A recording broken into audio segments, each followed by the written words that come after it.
The views, comments, and opinions of the following program do not necessarily reflect those of Morris Media Studios, MorrisMediaLive.com, or its affiliates. Listener discretion is advised.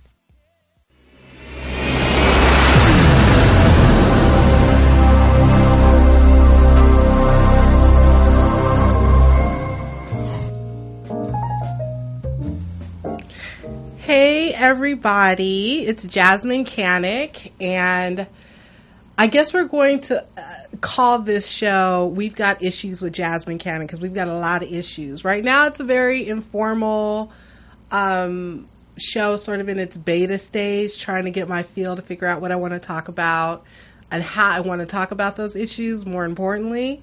But we've got issues with Jasmyne Cannick, and I'm your host, Jasmyne Cannick. I'm in Leimert Park, Los Angeles at Morris Media Studios, and it is a lovely, hot Wednesday afternoon.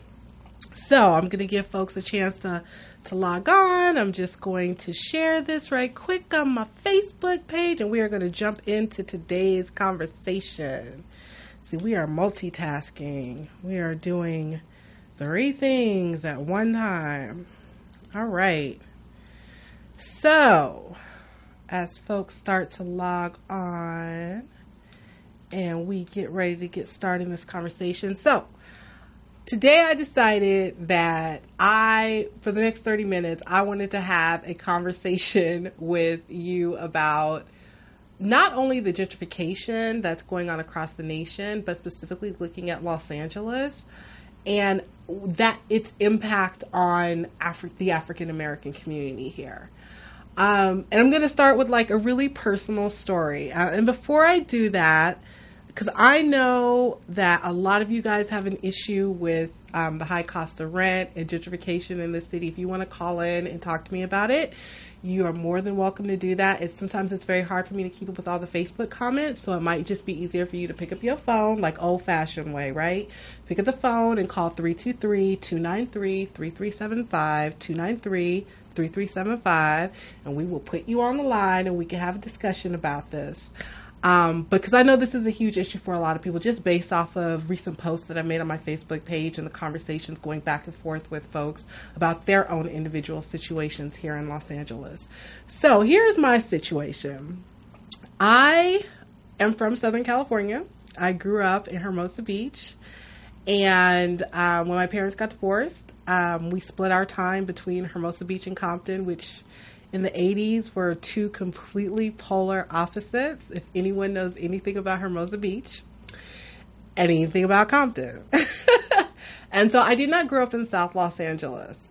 But fast forward to adulthood, I sort of spent most of my time as an adult. Let me rephrase that. I've spent most of my time as a responsible adult, because I was an adult at one point and wasn't responsible.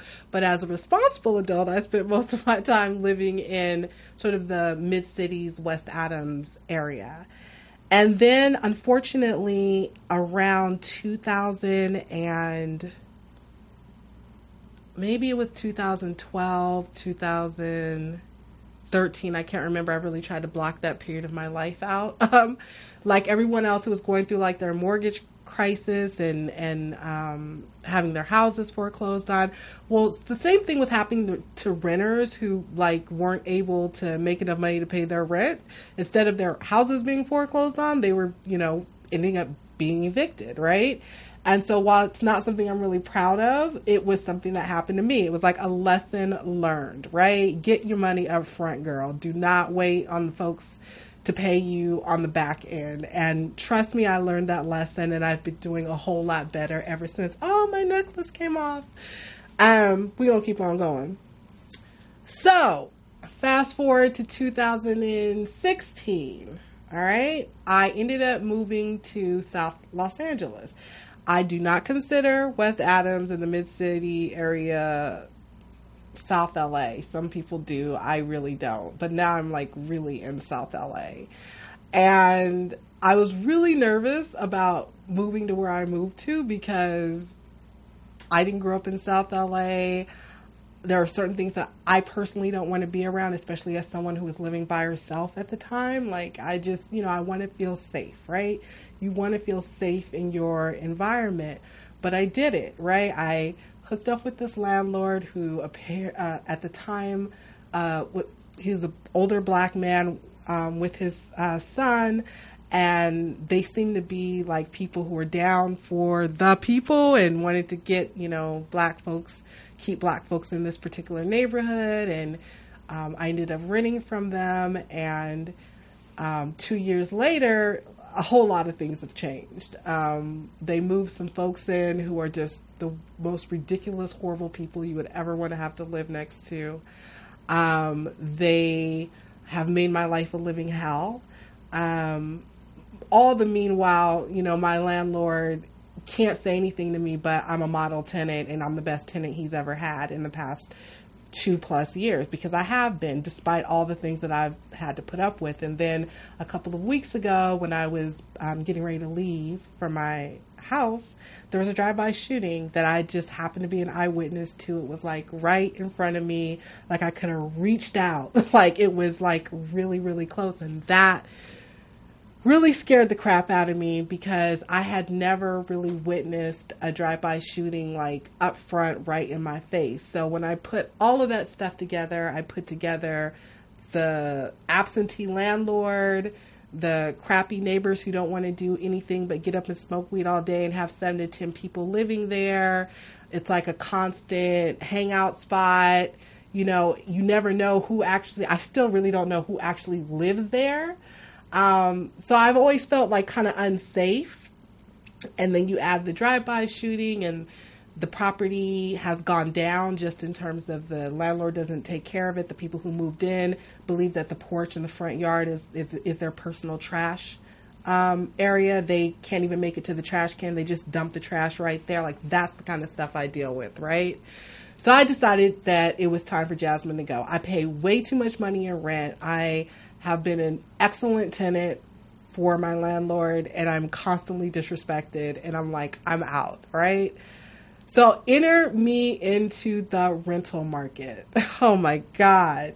Let me tell you, when I was living in West Adams, I was frustrated then that I was paying, I think I went in paying like $10.25 or $10.50. By the time I left, I think I was paying $1,100 a month.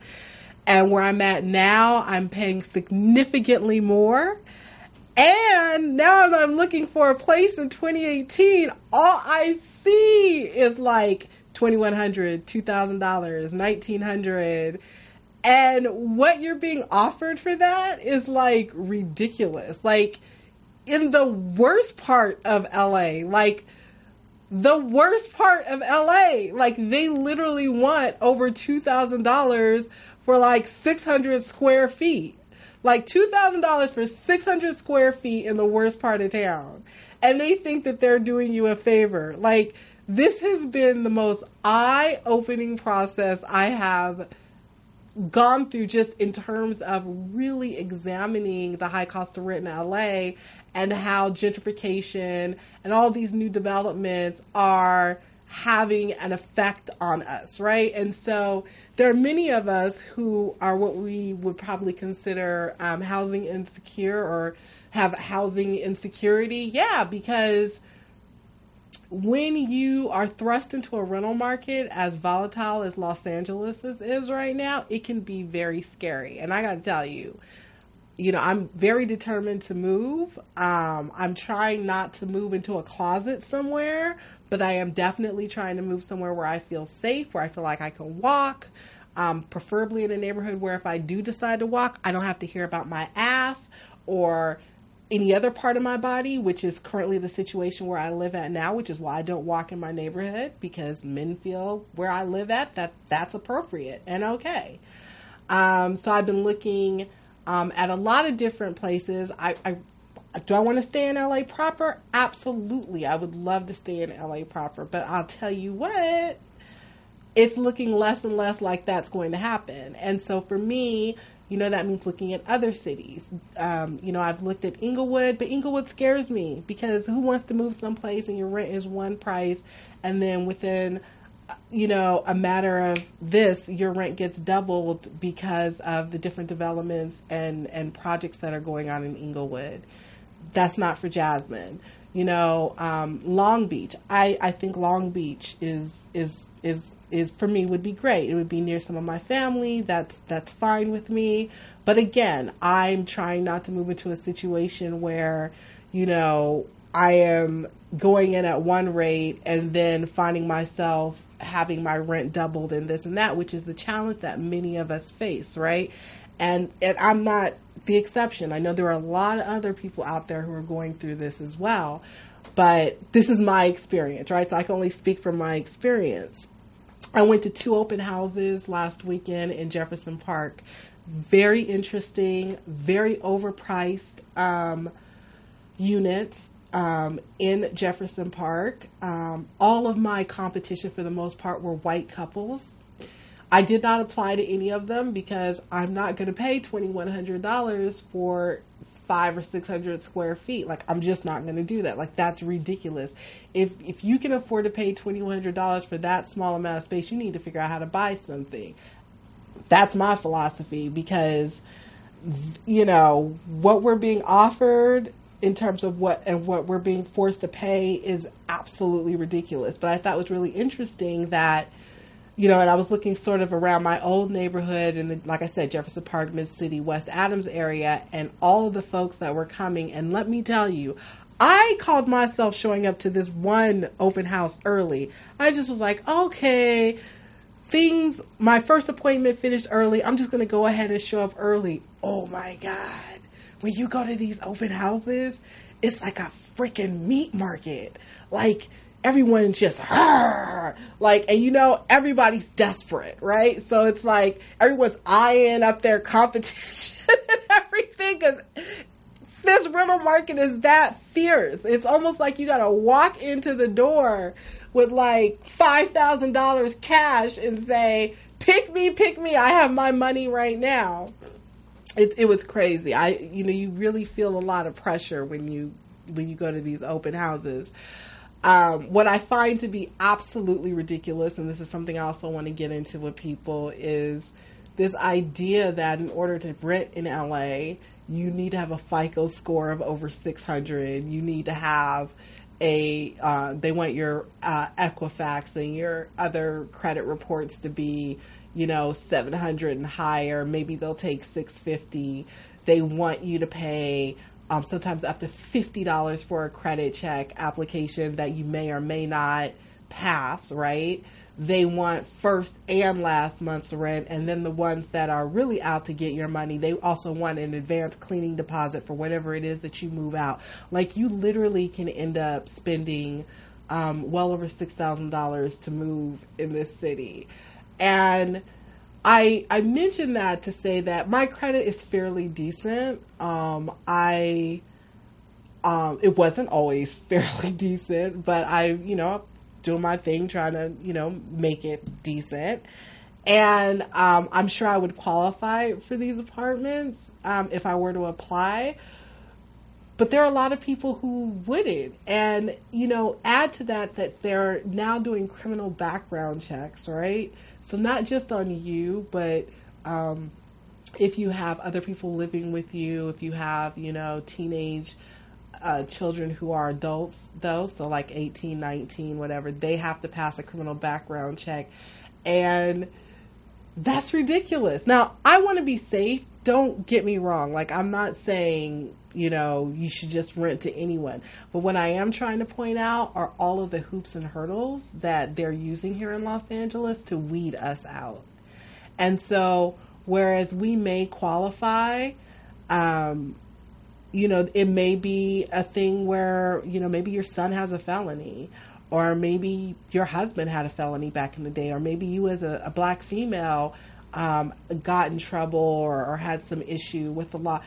Even if your credit is great, even if you have the money, even if you have the income, which, by the way, I meant to mention, they want you to have 2.5 to 4 times, this is what I've seen, 2.5 to 4 times the amount of rent. So if your rent is $2,000 a month, they want you to make anywhere between $6,000 to $8,000 a month. It could be combined income just to rent a place. So again, these are like all of the things that they're doing to kind of weed us out, because at the end of the day, who has that money, right? Who are the folks who are in a position to afford all of that? And who are the people with the better credit and, you know, more than likely don't have a criminal history or criminal background? So, you know, it's just been a really interesting process, and it's been very,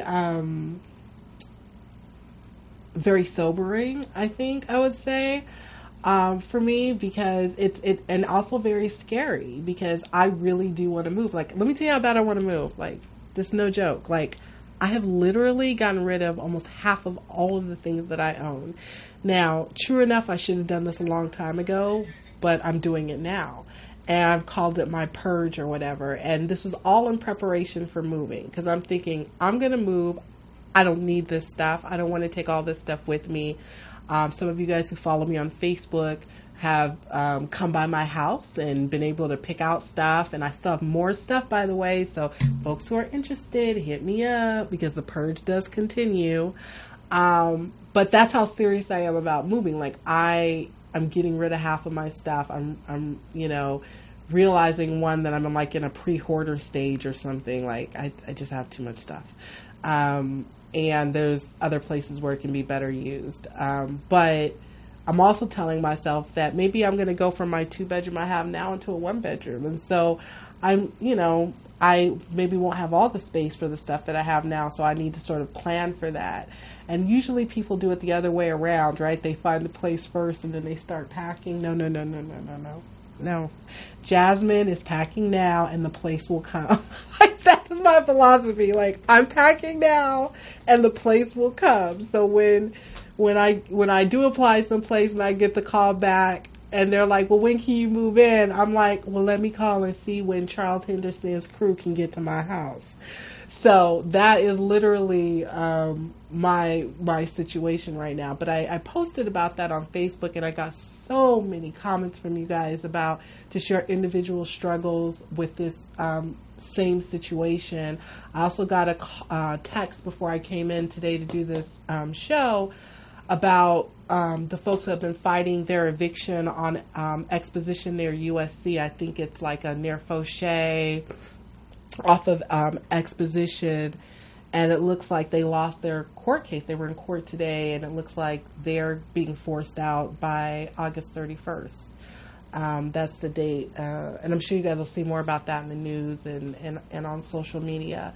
So this housing situation is really serious, and for some people, you know, I don't know how to say this, but I don't want it to come out the wrong way, but like, I really do love LA, but I'm not interested in putting myself in harm's way anymore. Like, I want to be around my people. I love my people, but, you know, I need to live in a neighborhood where people, even if they are renters, they take pride in their neighborhood.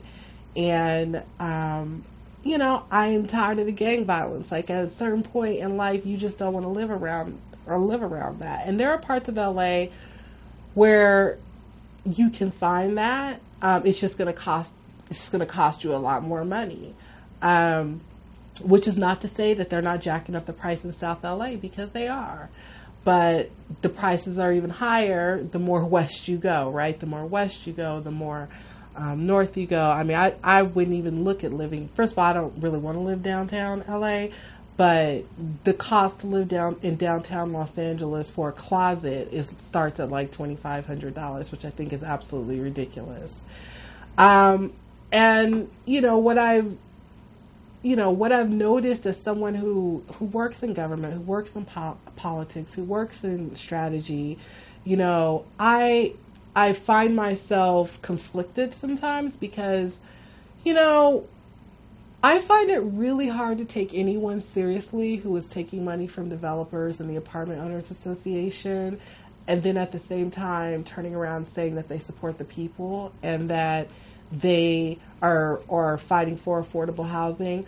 So let's break something down. You know, in the 10 minutes I have left, I want to try to break a couple of things down, and I'll try to get to some of your questions if I can.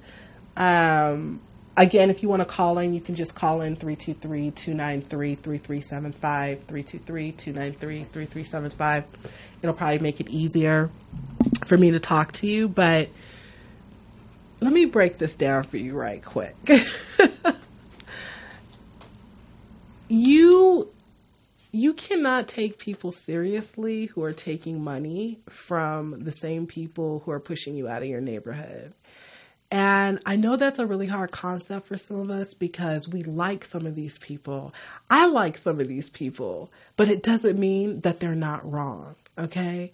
And at the end of the day, there's no doubt that we are being pushed out of our neighborhoods. I made a post on Facebook that got a huge reaction from a lot of people, and I really meant it. And it was mainly directed at conscious Black homeowners. And I said conscious on purpose because there are a lot of Black homeowners who are not conscious, and this wouldn't apply to them. But for those who are aware of what is going on in the community, who are aware of the gentrification, who feel that it's not right, they have to take the stick out of their asses and get up off of their high horse and stop acting like just because their property value raised that all is good in the world. You have to be more community oriented and more community minded, you know, because at the end of the day, the example that I used in the post, which is a very real example, is that you could have lived in your neighborhood in Lamert Park or Mid-City or in Inglewood or wherever for a really long time. And now your neighborhood is gentrified. And whereas you were in the majority of the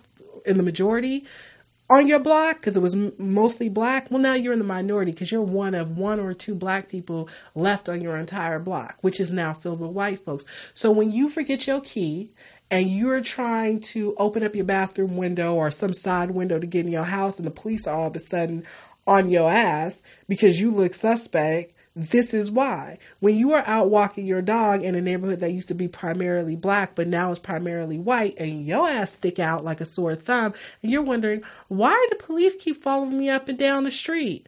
Or why do people keep looking at me weird? It's because you are the weird one now. You're the one that sticks out in the neighborhood. And so we have to figure out a way for homeowners to understand that renters are not bad people. Like, I am so sick and tired of hearing people tell me all the time when I post about the housing crisis that, well, you should buy. First of all, you don't know what my finances are, okay? And buying in 2018 is not the same as buying in 2014, not the same as buying in 2012, 2010, 2008, and so on and so forth. The average cost of a home now in Los Angeles is, I believe, nearly $600,000. Okay. And so it's real easy for homeowners who, you know, who maybe they were from my grandparents' era and they ended up spending $20,000 to $25,000 back in the day to buy their house. It's really easy for them to say, oh, you should buy, that generation to say, oh, you should buy a house. No. It's not. And if you were lucky enough to have grandparents that passed their property down to parents who are responsible, who passed their property down to you, then you should hold on to that property if you can. But not all of us had that situation. In my own personal family, I had two sets of grandparents, a grandmother and a grandfather on each side who owned property. And one set owned multiple sets of property. Okay. But thanks to my parents, none of that property exists in this family today. Okay. Folks taking out loans and defaulting on them, you know, folks just outright selling it just to get hard cash in their hands really fast and not really thinking of anyone other than themselves. So everyone's situation is different. And I think it doesn't help at all for homeowners to just toss out there, you need to buy a house. You should just look into it and buy. Okay, the next time someone tells me that, my next response is going to be, and so do you got that 20% for me to put down? Because if you do, let's start looking, because I'm really ready. Because if the average price is $600,000, You do the math. What is 10% of $600,000 and double that? Okay, that's a lot of money for a lot of folks. And the other part is that renters, I'm a responsible renter. Okay, so wherever I lived at, I voted, I participated in whatever the democratic process was, your neighborhood councils, this and that. In politics, a lot of times I can tell you renters get discounted. They're considered a transient community. But, that is a misnomer because there are a lot of renters who have been living in their units for a really long time. And even those who haven't, that doesn't mean that they don't participate, that they don't vote, that they're not paying attention to what's going on in their neighborhoods. And so, I think renters get a bad rap. I don't think that we're getting enough help in this city. I think that when we talk about affordable housing, you have to ask affordable for who?